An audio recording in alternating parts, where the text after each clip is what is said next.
how to solve quadratic equation. I told you there are three methods. Okay, solving quadratic equation there are three methods. First one is factorization method. Second one is quadratic formula. Third one is completing the square. So these are three methods to solve a quadratic equation. We'll study them one by one. Factorization we have already studied in polynomials chapter. We'll do it again. We'll quickly do a couple of problems. These two are new to you. I'll teach them in detail. Okay. So first we'll study factorization. Just write down factorization. I'll explain this with the help of an example. Okay. Write down the equation. First question. X square minus 3x minus 10 is equal to 0. X square minus 3x minus 10 is equal to 0.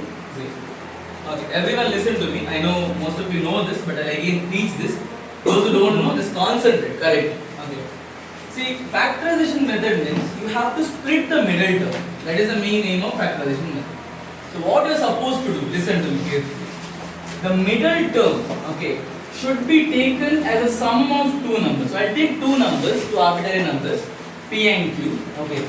The middle term here should be written as a sum of two numbers. That is, P plus Q is minus 3 along with the sign, not just the number, along with the sign. So P plus Q is minus 3. Too early. Not well. You have taken rest now. Good evening. Sound good. I was about to praise it. Dedication. Okay. P plus Q is minus 3. Fine. Next what you have to do is, see, these are called extreme terms. One on the leftmost and one is on the rightmost. Okay. You have to multiply their numeric coefficients. So if it is x square, if there is nothing next to x square, it means it is 1. Okay. So this term and this term, two extreme terms you have to multiply. What is that? 1 into minus 10. What is 1 into minus 10? Minus 10. This should be written as product of two numbers. Same two numbers. So you have two numbers. When you add them, you should get minus 3. And when you multiply them, you should get minus 10. Okay. Now listen to this. How to approach this problem? Always go for this question. Find two numbers. When you multiply them, you get 10 as the answer. Minus sign, we will look at it later. 10 as the answer. What are the two numbers when you multiply, you get 10 as the answer? 5 and 2. 2 into 5. Correct, no? So 2 into 5, you get 10. Correct, right? Now, with the same two numbers, if you add or if you subtract, can you get 3 as the answer? Possible, right? 2 plus 5 will give you 7. So, will not take plus. But 2 minus 5, what will it give? Minus 3. So you wanted minus 3. Correct. And also, if I put this minus sign here, 2 into minus 5 will give me minus 10. Is that correct? Did everyone understand what did I do? First I chose two numbers, which when multiplied gives me this answer, 10. Then with the same two numbers, I tried adding or subtracting them. When I added them, I got 7. So forget that part. But when I subtracted them, I got 3. That is what I needed. Then your job is to put sign. So for example, 5 minus 2 will also give you 3. But what do you want here? You want minus, which means the bigger number should be minus. Correct, no? So what you have to do? For 5 you have to put minus and for 2 you have to put plus. So that this becomes minus. Is that clear to everyone?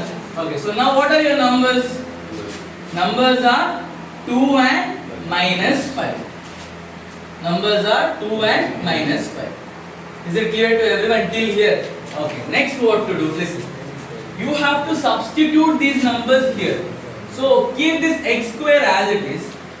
Keep the x square as it is. Instead of this minus 3x, you have to write plus 2x minus 5x. Because the numbers are 2 and minus 5. Correct, no? So instead of this minus 3x, you have to write plus 2x minus 5x. Minus 10 is equal to 0. Now we have to group them. First two numbers, next two numbers. You have to take the common term out. What is common in these two? X is common. If you take x out, what will remain? Here x square means it is x into x. So there were 2x. You took 1 out. What will remain? Just an x. So x will remain. Plus here what will remain? 2 will remain because x you took out. So only 2 will remain. Here what should you take common? You can take 5 common. Okay, if you simply take 5 common, what will remain? Minus x will remain. Here minus 2 will remain. Why 2? Because 5 2s are 10. But now listen to me. You have to arrange this in such a way that in this bracket what terms you get? The same terms you should get in this bracket also. Otherwise you cannot move forward. Okay. So how do I get? What do I have here? Here I have plus, correct, no? But here both are minus. So what should I do is, while taking, I should take minus 5 out. When you take the minus term out, whatever was negative that becomes positive. And whatever was negative that becomes positive. Now do I have the same terms in the bracket? Do I have the same terms in the bracket? That means yes, you are doing it right, you can continue. Next what you have to do is, these two are written twice, so write it once, x plus 2.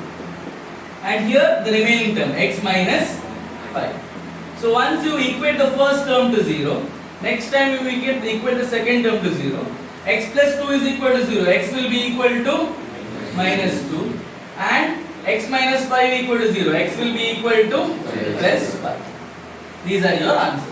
For a quadratic equation, you will get 2 answers, 2 solutions. Why? Because the degree is 2. So you will get 2 answers. They can be same answers, they can be different answers, doesn't matter. You might get x is equal to 2 and x is equal to 2. Same answers again and again, which is right. But you should be getting 2 answers. Is the concept clear? Just write this down, we'll do one more problem, you'll understand it better.